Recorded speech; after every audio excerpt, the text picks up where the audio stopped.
you cannot feel. It's getting hard to tell reality from real. You can look but you cannot see. Enough to drive a man crazy in such sweet misery. Another night in my bed alone, in a house but it ain't no home. Gotta concentrate from thinking wrong to save a little bit of sanity. A billion things are running through your mind. I gotta stop before I'm out of time.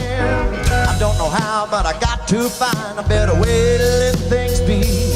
But then the rumble starts to grow when she looks at me. Whoa, avalanche rolling down the mountainside. Oh, don't stand a chance. Oh, it's gonna bury me alive.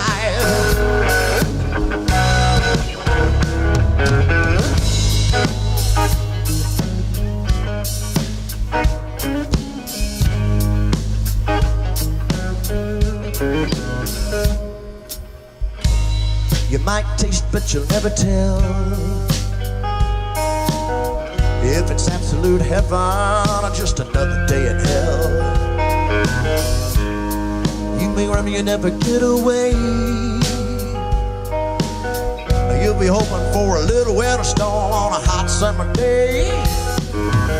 My ears are ringing in an odd tone. My bones are colder than a gravestone. I gotta figure out what the hell went wrong. It's an impossibility. I'm running crooked in a straight line. 2020 bum snow blind.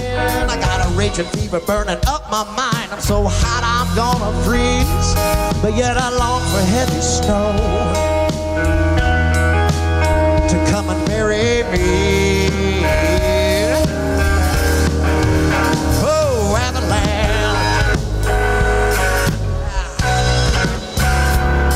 Down a mountainside, even though I don't stand a chance, I know it. It's gonna bury me alive. That woman's love's like an avalanche. It's rolling down a mountainside, even though I don't stand a chance, I know it. It's gonna bury me alive.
Summer starts to roar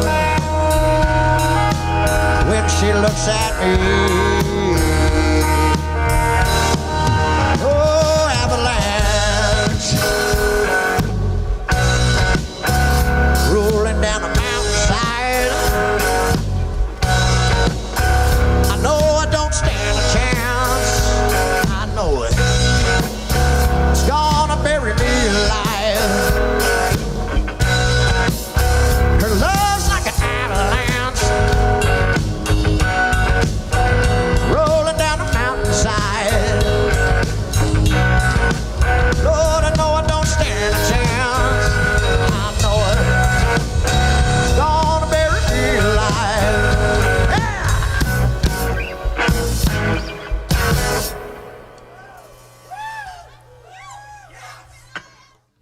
Ladies and gentlemen, welcome to the stream from Rainwater Studios. It's Wednesday night. The video that you just finished watching, if you've been with us for the last 5 minutes, is a video we captured this weekend at the Porthole. I've had the honor and the privilege, the good time of running sound for Harsh Reality, and I've been capturing their live performances. I would say in their full glory, but I have to admit that the Porthole caught me making an amateur mistake. Mr. Harsh plays through 3 amplifiers. He plays through a Princeton that's in a twin reverb cabinet. He plays through a 10-inch solid-state amp and an 8-inch solid-state amp. And I just said, okay, I'm putting all this stuff up, kind of like a pressure-ish situation.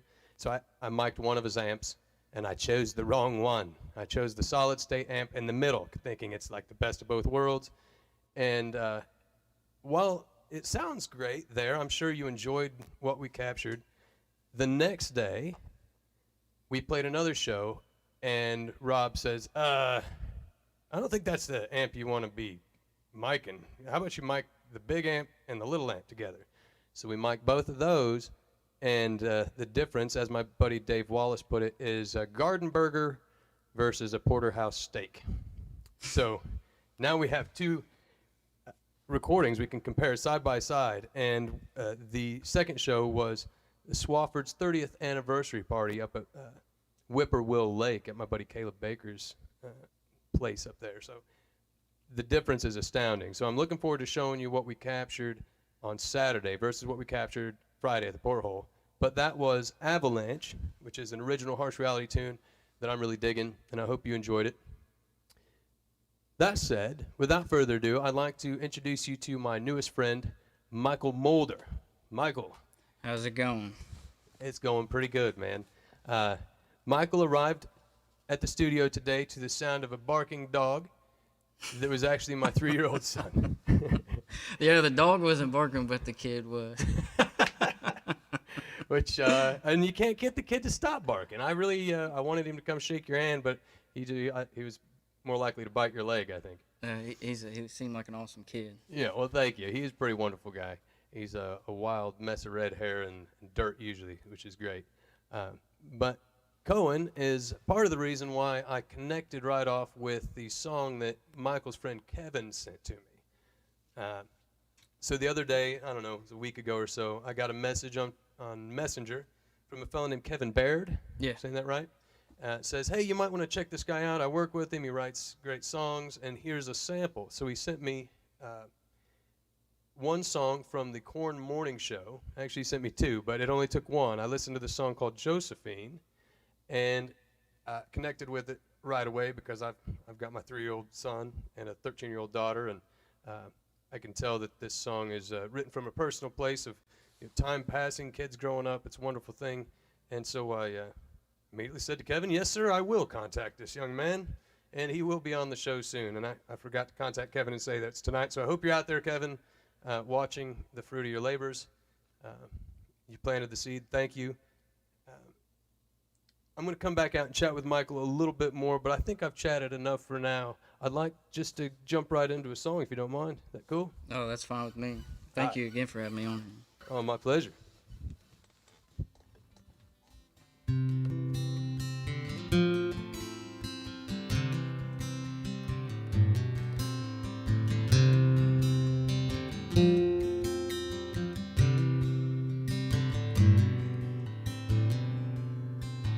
He's always the out-of-towner, working from state to state, painting water towers, nearly 30 years today. He called me on the telephone to say I'm sorry, son, for always being gone and never being home. Well, that's all right, Daddy, I'm finally a man. And after all these years, well, I can understand why you work so hard to make ends meet. And why you did what you did to put shoes on my feet. And in my daddy's motel room, he let out a tear.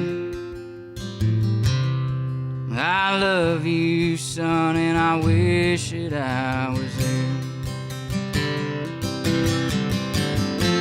See your little league game, to hear your little sister sing, and to hold your mama tight when she cried. Lord, I miss so much overtime. Whoever said it was, oh, they lied.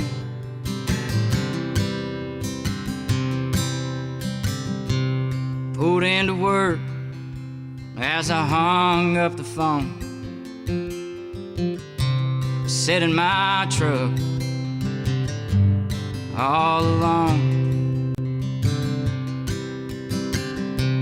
thinking about who I was and what I am. And how it wouldn't be possible if it weren't for that man. No matter where he's at, he's always there. In my heart and in my prayers. At my little league game, to hear my little sister sing, and to hold my mama tight when she cried. Lord, I miss so much overtime. Whoever said it was, oh, they lied. He's always the out-of-towner, wherever he goes. Maybe he's close enough to pick me up on the radio.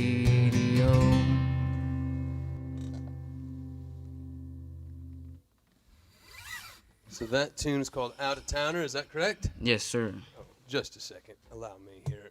Bam.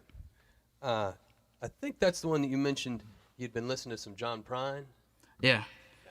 He's a big inspiration of mine. Yeah, mine too. I was happy to find we had that in common right off the bat. Do you have a favorite John Prine album? In Spite of Ourselves, probably. The one with the duets? Yeah, my wife bought me that, the vinyl record for Christmas, I think 2 years back. Nice. So that's a pretty good album that I enjoy. Right on. Yeah, I love that one, but my pat answer for that's the Diamonds in the Rough album, which is Okay. one more like just straight up John Prine without the duets. But one thing about that duet album that I found wonderful and fascinating was he said, I called up my 10 favorite female vocalists and asked them if they'd sing with me, and they all said yes. I think that man was always very humble and amazing. So The singing mailman, as they call him. It seemed like he is a very humble person, or was. right, yeah, and captured all those quintessential moments of life for us and put them into song. Mm-hmm. Amazing thing. Probably in my mind amongst the best songwriters that ever lived. Oh yeah. So you're following the right stars there. Dealing with the Devil is your next tune. What's this one about? Well, the premise was my buddy's parents were going through some hard times, and I happened to be out at Atterbury, and it just came to me. This is about divorce, going through all that and the things that come with it, and trying to get through it, and dealing with the devil as whiskey and all those kind of things may be. That's where the whole idea of that song came from. Right on. Well, I appreciate that. Let's hear it.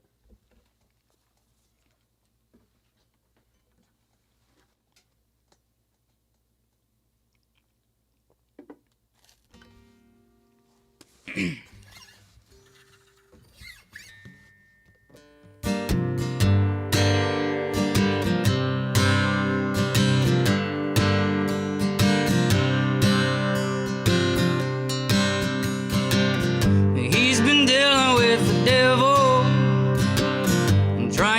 Jesus wine. He's been dealing with the devil and working overtime. His brown eyes turn hazy, don't say baby anymore. Chews on a matchstick, throws his cigarettes out the door. There ain't no ounce of alcohol gonna take away the pain. Ain't no use in staying when you know it's gonna rain. Flowers will wilt and their petals will float away, but there ain't no ounce of alcohol gonna take away the pain.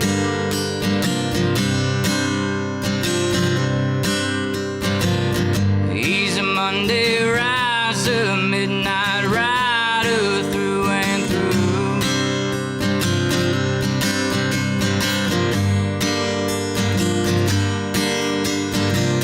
There ain't no ounce of alcohol gonna take away the pain. There ain't no use in staying when you know it's gonna rain. Flowers will wilt and their petals will float away, but there ain't no ounce of alcohol gonna take away the pain. No, there ain't no ounce of alcohol gonna take it all away.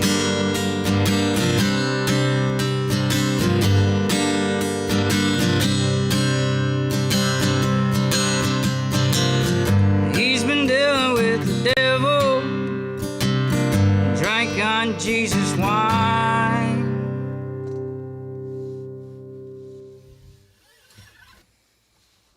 Yeah, buddy. I mentioned earlier when I heard you play that has a touch of Coulter Wall in there, don't it? Oh yeah, there's a couple songs I wish I could pitch to him, make a little call it mailbox money. Yeah, man, that's all of our independent dreams. I'm thinking. This next tune, "Where Do the Cowboys Roam," first makes me think of Louis L'Amour because I read a lot of Louis L'Amour Western novels. I'm growing up. actually reading Brion right now. You're kidding me? No, I'm being serious. I just picked it up at Gnawbone. Have you read other Louis L'Amour Western? No, that's my first one. And my dad got me watching Westerns my whole life, and I just love Old Lady Hates It when I turn them on, but I love 'em. Nobody minds when you read a book. Oh, yeah, Unless and- you're supposed to be doing your chores, I guess. Yeah. But yeah, Louis L'Amour, yeah, he's so far he's not disappointing me. He's got a wonderful vocabulary. His imagery, like the scenes apparently that he describes out west, are actually there typically. Oh, that's cool. But I've got something like 100 of his little novels upstairs. That's almost all I read when I was a kid. So if you ever need another one, I'll be happy to suggest to you the next one. Right? There's so many good ones. Now I'm thrilled. My new best friend, Michael Moulder, with "Where Do the Cowboys Roam?"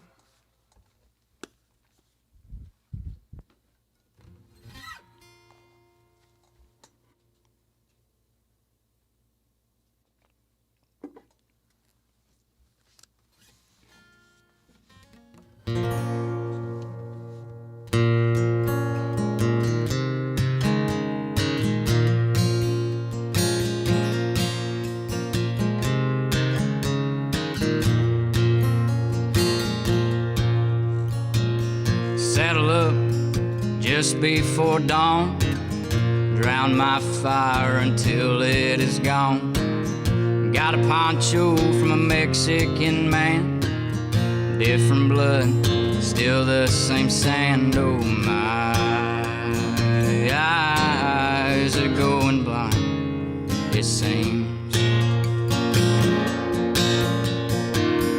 My spirit is covered in red, either the clay or the blood on my hands. Oh, my eyes are going blind, it seems. Mama, where do the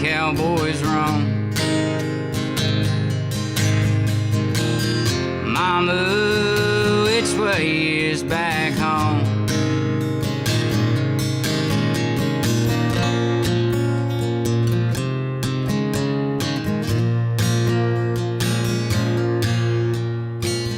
Keep a pistol loaded on my side, the same piece that took a young man's life. Put him down with a bounty on his head, collected my seal as they laid him to rest. Oh, my eyes are going blind, it seems. Mama, where do the cowboys roam? Mama, which way is back home? Well, I'm so scared and all alone. Mama, where do the cowboys roam?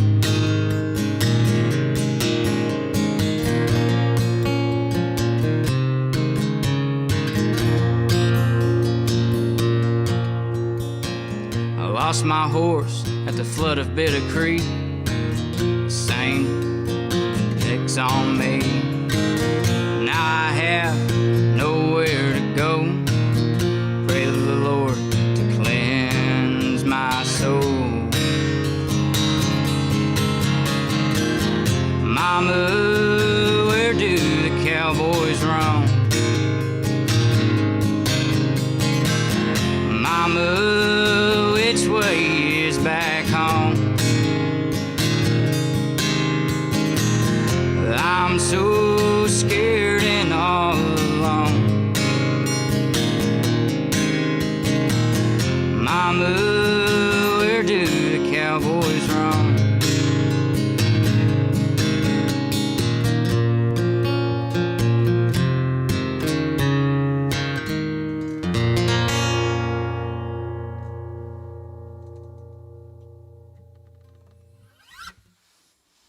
Very nice, man. Very nice.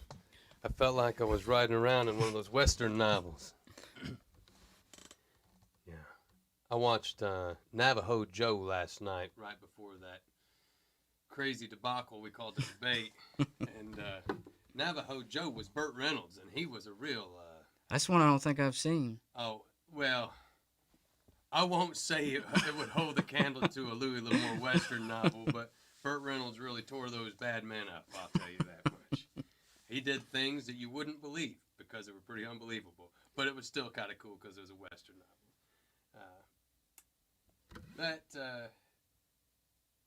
Kind of, I never really cared about horses and stuff. I don't know why I read so many Western novels. I'm not really, I don't have any affinity for large animals. Yeah. But I love the Western novels. And then around here, our outdoorsy stuff is more deer camp. Yeah. Like this next tune you've got here. Are you a hunter? Yeah. I hunt. So there's different categories, I feel like, of hunters. You got your shotgun hunters, you got your bow, shotgun, muzzleloader, everything hunters, and then you got your rabbit. You got different. I'm the simple shotgun, rabbit, squirrel.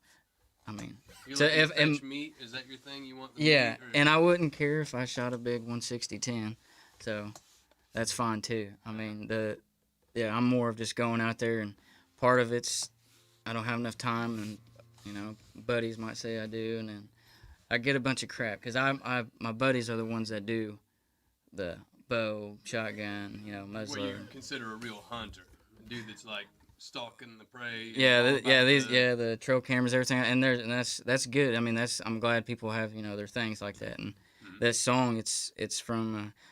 I probably do need to say something about it because every time I sing it, my cousins get all peed off at me because I never explain it. The song, there isn't not one point that it says deer camp, but that's what it is.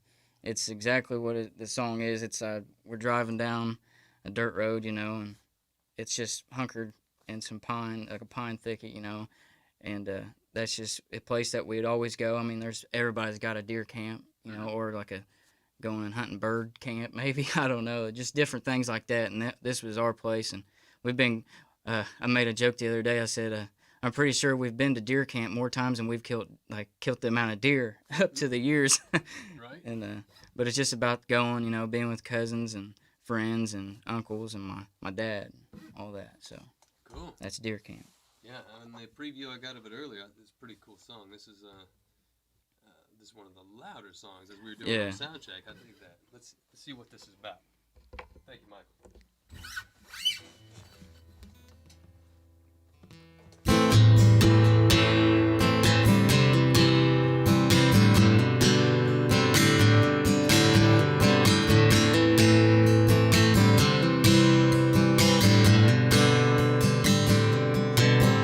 I've been waiting all year for the leaves to fall and the wind to get that chill. Down a dirt road followed by a dust trail leading to a fire pit hotter than hell. Just a few boys laughing like a coyotes yelping late into the night. Where we set up camp on a flat piece of land caught in between a ridge and some pines.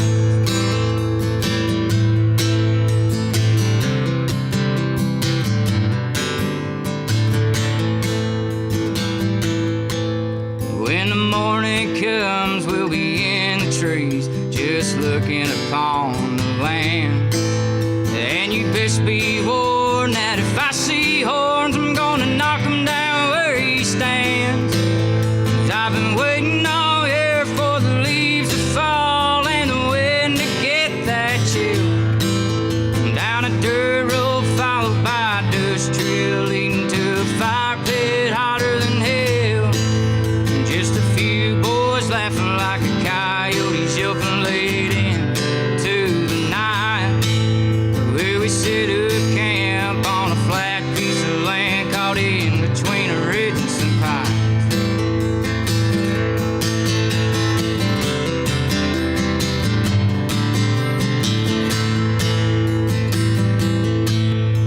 And if I got what I thought I deserved after working these 47 weeks, it'd be a 160-10 just to walk in on and eating acorns out of the creek. And after helmets and pads, there ain't too much to have for trophies hanging on my wall. I'm just a working class fella, and it's the closest to heaven that I will ever get. And I've been waiting all year for the leaves to fall and the wind to get that chill. Down a dirt road followed by a dust trail leading to a fire pit hotter than hell. Just a few boys laughing like a coyotes yelping late into the night. Where we set up camp on a flat piece of land caught in between a ridge and some pines. Where we set up camp on a flat piece of land caught in between a ridge and some pines. Yeah, man. Dig it.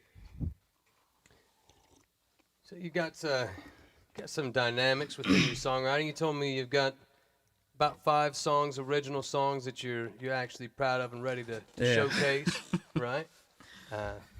My encouragement to you was to go ahead and bring those other ones out that maybe need a little more polish and go ahead and keep working them down. But it sounds like to me you've got what it takes as a pretty great songwriter, dude.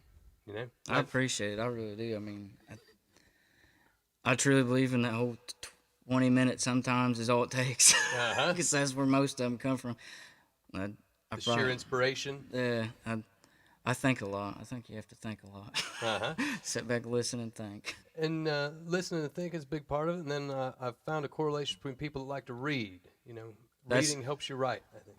And when you said Lou Moore and like the Breon novel is my first one, and the reason behind that is because I've heard people comment saying that is some good novels to get inspiration from. I was like, all right, and I like westerns, so that's right on. And so far, I mean, like, yeah, I'm digging it. I mean, I haven't got pulled out anything yet. I'm still on my first book, but hopefully somewhere along the way I'll get a little line or two out of it. I'm sure you will.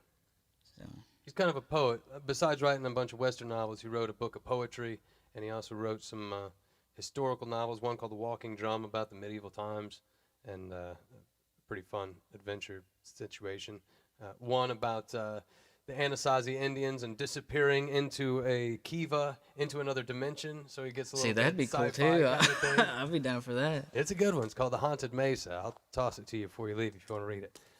But sounds like you're already knee-deep in Brion. I don't remember exactly what Brion is about, but he had basically 4 or 5 plot lines. And they have different character names, but they all kind of follow a similar plot line. So I'm sure that there is a woman that's somewhere in distress and a pretty tough dude that's dealing with it. Yep. Yeah. It's a father and son, and they're taking off right now. And then I think there's a lady that's kind of making an appearance here and there. So. Yeah, the same situation. They're great. And it was before Quentin Tarantino came on the scene, so most of them have a happy ending, which I'm still a big fan of a happy ending. Yeah, I like happy endings too. I watched one movie the other day. I forget what it was called, and it was a Western. They're like searching, going west to find gold. And then now they're running. They don't know where water is. And then it keeps going. They follow an Indian, and then it ends. It just ends. And I'm like... I just spent dang on 2 hours watching this movie. Meek's Cutoff, so don't watch Meek's Cutoff. Lazy plot writers with no ending. That's been the thing. Yeah. Mandy said she watched some movie today that had no real ending, no decisive ending. They're just going to leave it to you to decide what happens. Yeah, that's what it was. The Indian looks back and then it just cuts to credits. I'm like, maybe he showed him water, maybe he didn't. Maybe they died of thirst, maybe they found gold. Yeah. It's not our job to tell you the story, right? Bless them or not. But this next tune of yours is a storytelling song, and this is the one that your buddy Kevin sent to me that connected with me because my kids are growing up right before my eyes, and it sounds like this is what this is about. Yeah, my little girl just turned 6 months old, and I kept having people nag on me about, you gonna write a song about your little girl? I was like, well, she wasn't even here yet, and I figured something out. A lot of inspiration from like people like you saying about your son and your daughter, and my cousin. It clicked. One of those moments. My cousin was over at our house walking with he has a toddler that just turned 4, and he has a newborn, and she was riding on a bicycle with her sunglasses upside down.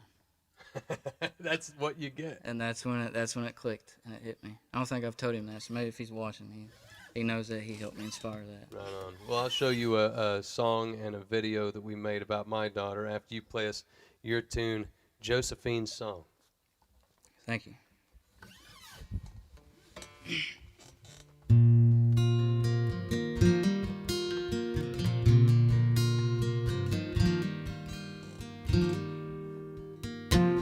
Some glasses upside down, barefoot in the yard, feeling bad for that puppy she's got in her arms. Training wheels and sippy cups, knowing we'll eventually fade, but I hold on to this memory for the rest of my days. 3-year-olds turn into 6. They don't ever slow down. The moment she said, I love you, Dad, after I wiped off her mouth.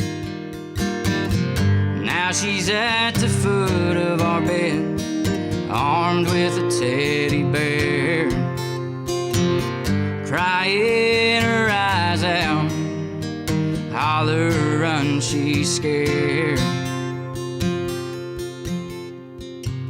She's got the keys to my truck, I'm sitting in the passenger seat, driving me down the same road where my daddy first taught me. Baby dolls to pickup trucks, late night softball games, but I hold on to this memory for the rest of my days. The older she gets, so do I. That puppy's not a puppy and my brown hair's white. Got my baby in one arm, this time it's down the aisle. I'm handing her off to another man that better treat her right. Sunglasses upside down, barefoot in the yard.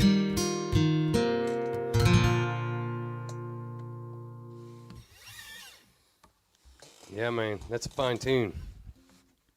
Makes me think of my little girl and my little boy.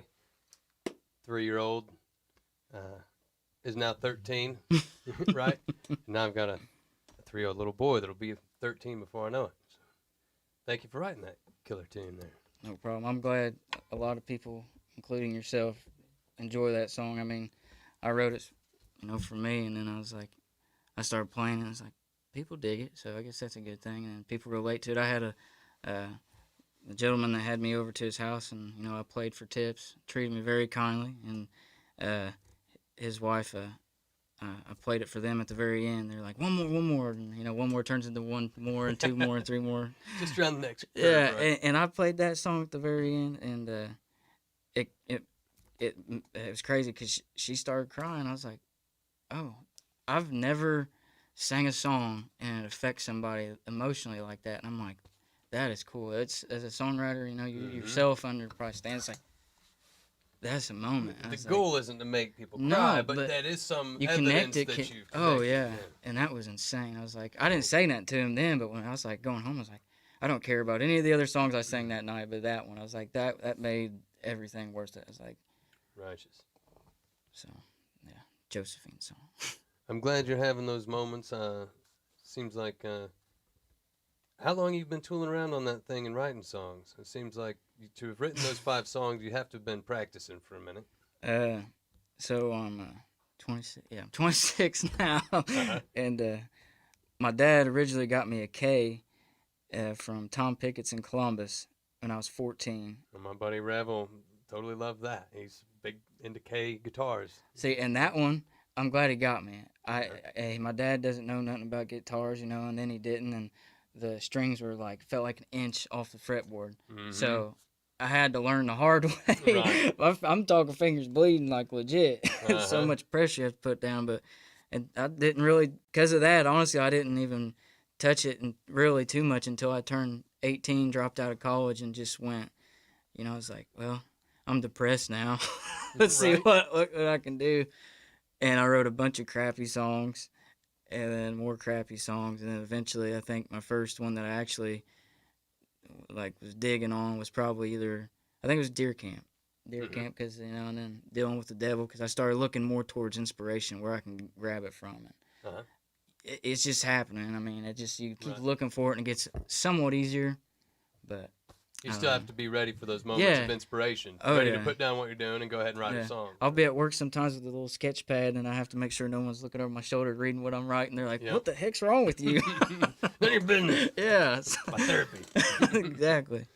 Well, before we started, you asked about, coming in here and recording some songs as a for-hire project and getting those and whatnot. And I tell you what, if you let me borrow your guitar, I enjoyed meeting you and enjoyed your songs well enough that if you like the renditions you just did, I'll cut those out for you and send them over to you. Then you can decide if you still need to come in here and pay us to do something. Dude, that's awesome. Sure. Yeah. I hope you enjoy the renditions you did. And you're always welcome to come back and pay us to record things, but you've already laid these down, and I didn't hear any flaws in them, really. I thought you did pretty There good. was a couple. Oh, was there? but you have to decide if you can live with those. People don't know because it's not famous on the radio yet. Right.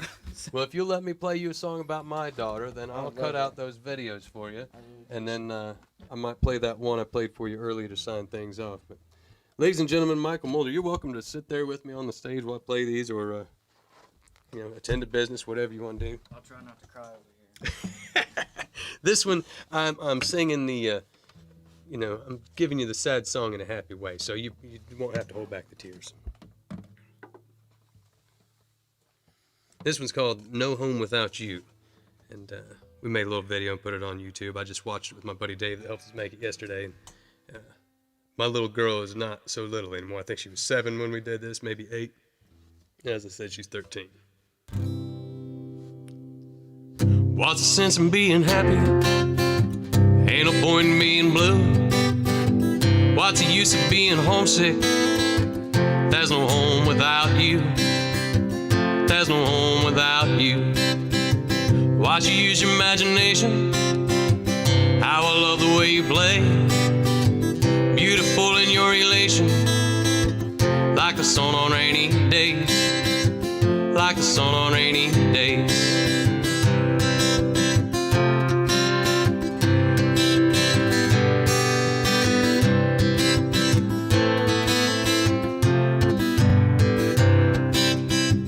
Used to run when there was danger, and I would climb to get away.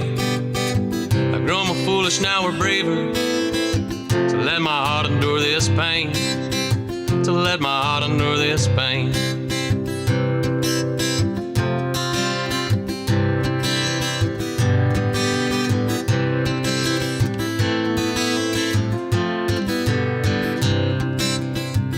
Misty deep as hilltop wells, and as long as country streams, in a ringing of the bells, and in a dreaming of my dreams, and in a dreaming of my dreams.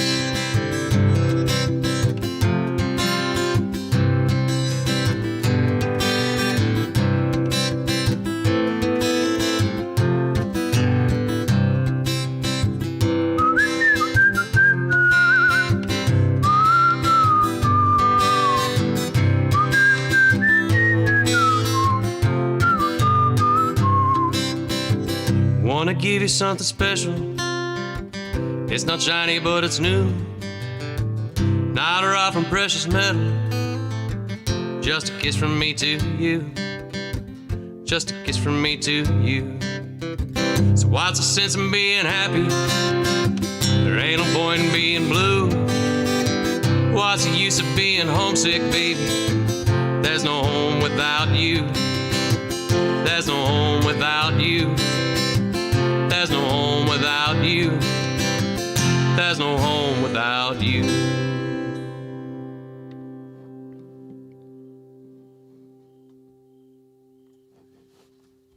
And like you were mentioning in the Dealing with the Devil song, you're talking about divorce and booze and that type of thing. I was going through divorce and figuring out where the child was going to be and remodeling my little apartment upstairs and thinking about, what's the point in remodeling this place if she's not going to be here, right? So wrote that tune about that situation. Sometimes it's just the inspiration you talk about. Sometimes it's the therapy that we need to deal with what's going on in life. But this next tune, the last one, I'll close out on this. I'll let Mandy toss up the end screen, and we'll say goodnight for tonight. But the Oh, I was going to end on the other song. Are we still live? Oh, well. I had the end screen up, like, for the last minute of that. Well, that was smart, though. Like, we could stop right there. You could keep going. I can take it back down. Just kidding. Just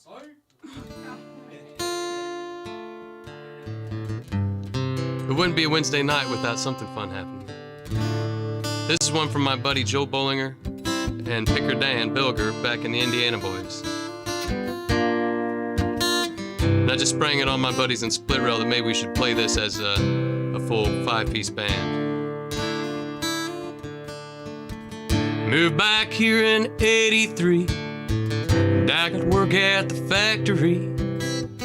Figured I'd just follow in his path. Now the plants are closed and the work's dried up. I drink the Lord from the offered cup. Think of Job and the whirlwind and the wrath. Yeah, that was then. That was then, and this is now.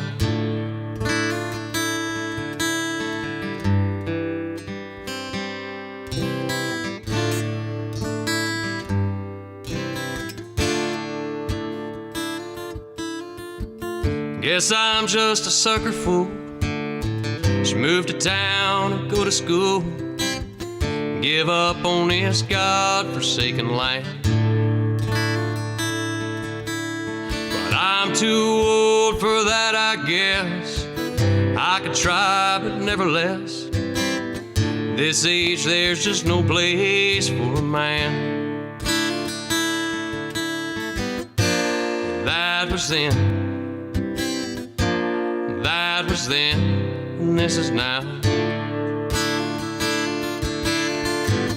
In a gravel parking lot in the darkness, where we kissed a lot, felt like we could never get enough. Now my touching stings your cheek, and I've stayed out every night this week. This will all be over soon enough. That was then, that was then, and this is now. And in a gravel parking lot in the darkness, where we kissed a lot, felt like we could never get enough.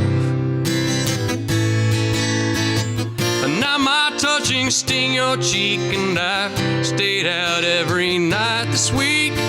And this will all be over soon enough.